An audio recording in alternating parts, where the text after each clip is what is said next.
పద వెళ్దాం, మూవీకి టైం అవుతుంది. సరే 15 నిమిషాల్లో బయలుదేరుతాను. మార్కెట్లో ట్రేడింగ్ అకౌంట్ ఓపెన్ చేయడానికి ఒకరిని రమ్మన్నాను.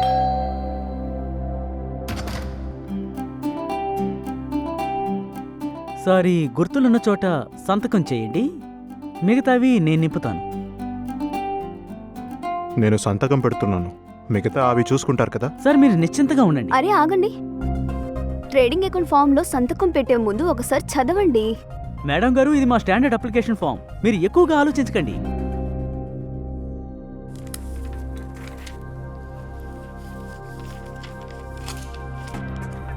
ఇప్పుడొచ్చిన బ్రోకర్ ఎస్ఈబిఐలో రిజిస్టర్ అయ్యారా లేదా అని చూసారా?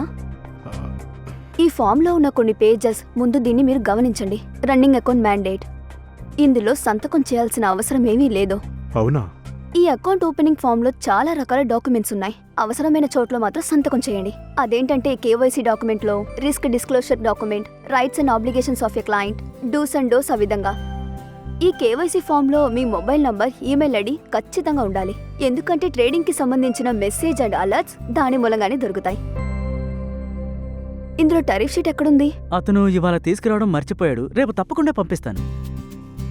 ట్రేడింగ్ మొదలుపెట్టే ముందు తెలుసుకోవాల్సిన విషయం ఏంటంటే వాళ్ళు మన దగ్గర నుంచి ఎంత వసూలు చేస్తారని తెలుసుకోవడం ముఖ్యం. అంతేకాకుండా సెటిల్మెంట్ ప్రతి నెల చేయబడుతుంది, ప్రతి 3 నెలలకు చేయబడుతుంది అని కూడా ఈ ఫామ్ నుండి తెలుసుకోవచ్చు. సరే వినండి, మీరు ఫామ్ రేపు తీసుకురండి. నేను మొత్తం చదివి సంతకం పెట్టి రెడీగా ఉంచుతాను. సరేనండి. అన్ని పత్రాలను మీరు తీసుకున్న తర్వాత మాకు ఒక కాపీని పంపించండి.